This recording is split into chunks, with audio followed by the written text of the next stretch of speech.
लखनऊ की उत्तर विधानसभा में संविधान निर्माता भीमराव अम्बेडकर सम्मान अभियान 2026 के क्रम में एक विशाल संगोष्ठी का सफल आयोजन किया गया।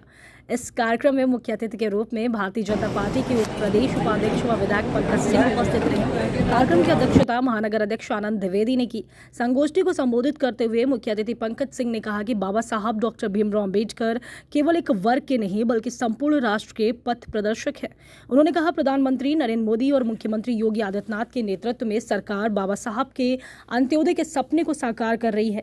यह अभियान केवल औपचारिक कार्यक्रम नहीं बल्कि उनके विचारों को जन जन तक पहुंचाने का संकल्प है। उन्होंने युवाओं से संविधान की मर्यादाओं का पालन करने और राष्ट्र प्रथम की भावना से कार्य करने का आह्वान किया। उन्होंने दिया और उस समय ही उन्होंने कहा था, यह देश का विभाजन इस तरीके से धर्म के आधार पर ऐसा नहीं होना चाहिए, कुछ लोग इधर इस प्रकार से नहीं होना चाहिए। और आज लेकिन उस समय जब उन्होंने ये बात रखी तो उस समय जिन्ना ने उस बातों को हटा दिया। उन्होंने कहा कि आपकी सोच ये होगी, लेकिन जिन्ना और वो ऐसे लोग जो इस देश को बांटकर अपने राजनीति करना चाहते थे, देश की सत्ता पर बने रहना चाहते थे या देश की सत्ता चाहते थे, उन लोगों ने इस देश का बंटवारा तो कर दिया, लेकिन अंबेडकर जी की बात उन्होंने नहीं मानी। और आज आप यह स्थिति देख सकते हैं कि सच में इन सब चीज़ों पे तो ये सोच उनकी ये थी कि जितना ये इस तरीके से विभाजन न हो, लोग ऐसे बंटकर न रहें, एक साथ मिलकर आगे बढ़ते रहें, लेकिन वो माने नहीं। आज हम पाकिस्तान की स्थिति क्या है ये देख सकते हैं। और आज हमारा भारत तो कितनी मजबूती के साथ तो अब आगे बढ़ा ही है, लेकिन बाबा साहब भीमराव अंबेडकर जी की ये सोच थी कि ऐसा नहीं होना चाहिए था। और समानता, स्वतंत्रता और बंधुत्व के सिद्धांतों का पर यह संविधान जो उन्होंने रचा, वो समाज में कमज़ोर जो लोग थे उनको मजबूती देने के लिए, उनको जिनकी गरिमा बनाए रखने के लिए, सम्मान देने के लिए उन्होंने जो काम किया, इसके लिए हमेशा हमेशा बाबा साहब को याद किया जाएगा। और आज देखिए कि सरकार में मोदी जी के नेतृत्व में आज हम जब मोदी जी की सरकार बनी तो हम लोग बात करते हैं तो बहुत सारे ऐसे गांव थे जहां पर कि बिजली ही नहीं थी। नरेंद्र मोदी जी की सरकार 2014 में बनी तो उन्होंने ये कहा कि हम सबका साथ सबका विकास पर वह जोर देंगे। और उसके बाद धीरे धीरे जब 2014 में प्रधानमंत्री बने तो उन्होंने कहा कि हम पहले बुनियादी सुविधाएं सबको हम लोग मुहैया कराने का काम करेंगे।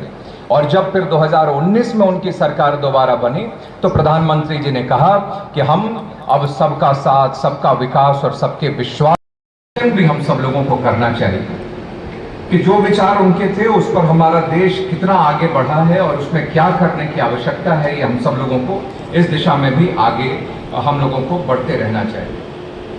अम्बेडकर जी जब उनका जन्म हुआ तो बहुत सारे ऐसे ही छुआछूत, अस्पृश्यता, ये इतना ज्यादा समाज में जाति, इसके आधार पर भेदभाव, कई जगहों पर सामाजिक जो बहिष्कार, सब उन्होंने झेलते हुए पूरे बचपन से इसको उन्होंने देखा।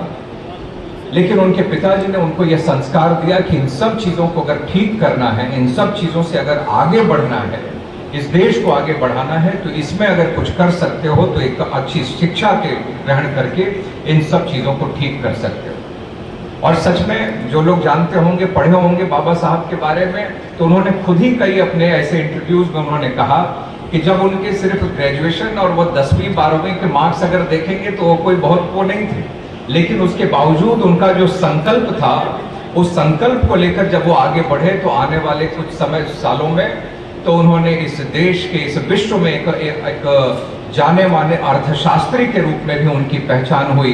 एक अच्छे बड़े लॉयर के रूप में तो वो लोग जानते हैं उनके बारे में, लेकिन एक अच्छे अर्थशास्त्री के रूप में भी वह इस देश में उनका नाम था। तो ऐसे भीमराव साहब थे और उन्हीं के रिसर्च के आधार पर, उन्हीं के सोच के विचारों के आधार पर जब वह रॉयल कमीशन थी उसके सामने उन्होंने अपने विचार रखे।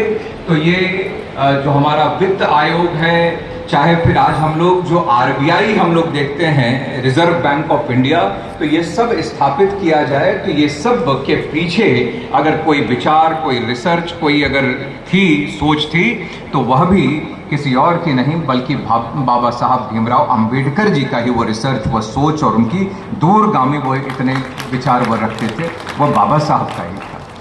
बहुत सारी चीज़ों पर उन्होंने अपने भारतीय जनता पार्टी पूरे देश के अंदर भारत रत्न बाबा साहब डॉक्टर भीमराव अंबेडकर के 135वीं जयंती समारोह को मना रही है। उस क्रम में बाबा साहब की जयंती समारोह हो रहे हैं, जगह जगह पर संगोष्ठी हो रही है, सम्मान समारोह हो रहे हैं। और आज यहाँ पर लखनऊ में उत्तर विधानसभा में भी उसी क्रम में एक कार्यक्रम आयोजित हुआ, संगोष्ठी हुई, जिसमें हमारे प्रदेश के उपाध्यक्ष और नोएडा के विधायक श्रीमान पंकज सिंह जी उपस्थित हुए। बाबा साहब डॉक्टर अंबेडकर ने जो सपनों का भारत सोचा था, आज भारतीय जनता पार्टी उस पर कार्य कर रही है। आज हम कह सकते हैं जिस अंतिम व्यक्ति की वो चिंता कर रहे थे, जिसने संघर्ष किया है और समानता के लिए संघर्ष किया है, आज उस अंतिम व्यक्ति की चिंता करने का कोई काम कर रहा है तो देश के यशस्वी प्रधानमंत्री नरेंद्र भाई मोदी कर रहे हैं। आज दिल्ली के अंदर लोकसभा के उस मंदिर में जिस अभियान पर चर्चा हो रही है, नारी शक्ति वंदन अधिनियम, जिसमें 33% का आरक्षण लोकसभा और सभी विधानसभाएं, राज्यों की विधानसभाओं में आरक्षण लागू हो, उस पर बहस चल रही है। बाबा साहब डॉक्टर अंबेडकर ने ही संघर्ष किया था उस समय, वरना अंग्रेजों और सामंतवादी ताकतों ने उस समय सुनिश्चित कर दिया था कि महिला को वोट का अधिकार नहीं दिया जाना चाहिए। ये बाबा साहब ने लड़ाई लड़ी थी कि लोकतंत्र के अंदर महिला को बराबरी का अधिकार होना चाहिए, वोट का अधिकार होना चाहिए, और तभी वोट का अधिकार हुआ। आज वो जहाँ भी होंगे आकाश मंडल में निश्चित रूप से प्रसन्न हो रहे होंगे कि जिस कम्युनिटी के लिए, जिस वर्ग के लिए उन्होंने वो लड़ाई लड़ी थी, आज उसको उस लोकसभा के मंदिर में, राज्यसभा की विधानसभा में 33% की आरक्षण के माध्यम से उसकी उपस्थिति होगी, उसकी भागीदारी होगी, तो लोकतंत्र निश्चित रूप से स्वस्थ होगा और आधी आबादी को भी भाग लेने का अवसर मिलेगा। भारत अगर स्वर्णिम भारत बनेगा, विकसित भारत बनेगा और 2047 में विकसित भारत बने, तो उसमें 140 करोड़ भारतीयों का योगदान होना चाहिए, उसमें इस आधी आबादी का भी योगदान होना चाहिए। मैं समझता हूँ कि आज का वह दिन एक महत्वपूर्ण दिन है पूरे देशवासियों के लिए, और इन सब चीज़ों को लेकर हम बाबा साहब के चित्र पर पुष्पांजलि भी अर्पित कर रहे हैं। और हम कह सकते हैं कि आज गरीब की चिंता हो रही है, वंचित की चिंता हो रही है, उसके आवास की चिंता है, उसके इलाज की चिंता है, उसके राशन की चिंता है, उसकी नौकरी की चिंता है, उसके शौचालय की चिंता है, उसके गैस के चूल्हे की चिंता है। ये सब चिंताएं आदरणीय नरेंद्र मोदी जी कर रहे हैं और प्रदेश के मुखिया आदरणीय योगी जी कर रहे हैं। हम लखनऊ वाले सौभाग्यशाली हैं कि हमें सांसद भी भारत के रक्षा मंत्री मिले, आदरणीय राजनाथ सिंह जी कर रहे हैं। तो हम कह सकते हैं कि भारतीय जनता पार्टी की कथनी और करनी में अंतर नहीं है। हम 140 करोड़ लोगों की सेवा करना चाहते हैं।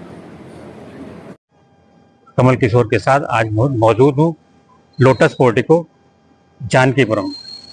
लोटस पोर्टिको एक अपने आप में खुद अपनी ट्रेडमार्क है, एक ब्रांड नेम है, और उसके ऑनर, उसके प्रमुख श्री पंकज मौर्य जी हमारे साथ हैं। आइए सीधे मिलते हैं पंकज मौर्य जी से। पंकज मौर्य जी से पूछते हैं इस लोटस पोर्टिको के बारे में, और आज जो कार्यक्रम यहाँ पे हुआ डॉक्टर भीमराव अम्बेडकर जी के ऊपर, उस कार्यक्रम के बारे में जानेंगे। और जो एक महिला बिल आज जिसपे बहस हो रही है संसद भवन में, उसके ऊपर भी पंकज जी के कुछ जवाब हम लोग लेंगे। पंकज जी, आपका बहुत बहुत स्वागत है हमारे धन्यवाद हिंदी न्यूज चैनल में। मुकेश जी, आपका बहुत बहुत धन्यवाद। और आज मुझे बहुत ही खुशी मिली कि हमारे प्रांगण में डॉक्टर भीमराव अंबेडकर की जयंती बनाई गई, और इस उपलक्ष्य में हमारे भारतीय जनता पार्टी के माननीय विधायक जी डॉक्टर नीरज बोरा जी, माननीय विधायक पंकज सिंह जी आए, और उन्होंने लोगों को आज काफी कुछ डॉक्टर भीमराव अंबेडकर जी के बारे में बताया, और इस कॉलोनी वासियों के बारे में उन्होंने सबके समाचार लिए। बाकी जो संसद में आज काफी चर्चा का विषय है महिला बिल पास करने के लिए, जिसमें 33% आरक्षण की बात हो रही है। आज तक मेरे शायद याददाश्त में कभी भी किसी भी पार्टी ने इस विषय को नहीं उठाया है। ये बहुत ही अच्छा कदम है और इससे हमारे देश की महिलाओं को काफी संबल मिलेगा। बल मिलेगा और हम इसकी पूरी सराहना करते हैं। बहुत ही अच्छा कदम है और हम सभी देशवासियों को शुभकामनाएं देते हैं। इसके आगे बढ़े आज इस बिल को आगे बढ़ाने की कोशिश करें। आज आपके यहाँ पे लोटस पोर्टिको में आज एक कार्यक्रम था, डॉक्टर भीमराव अंबेडकर के ऊपर एक गोष्ठी का आयोजन था, उसके बारे में क्या कहेंगे आप? हम इसके बारे में बताएंगे कि डॉक्टर भीमराव अंबेडकर जिन्होंने हमारे देश का संविधान लिखा है और उनके लिए हम जितना भी नमन कर सकें वो कम है। उनका बलिदान, उन्होंने जो अपना बलिदान दिया, जो समय दिया और जो उनके पास शिक्षा थी, शायद हम लोग वो प्राप्त भी नहीं कर सकते हैं। ना जाने कितनी डिग्रियां थी, कितनी भाषाओं का उनका ज्ञान था और बहुत कुछ जो हमें शायद नहीं पता था वो आज इस कार्यक्रम के द्वारा हमें प्राप्त हुआ ज्ञान कि वो कितने महान व्यक्ति थे। हम उन्हें शीश से नमन करते हैं। धन्यवाद। बहुत बहुत धन्यवाद। ये थे पंकज मौर्य जी मेरे साथ, मैं चौधरी मुकेश सिंह अपने कैमरामैन साथी कमल किशोर के साथ लोटस पोर्टिको जानकीपुरम लखनऊ से।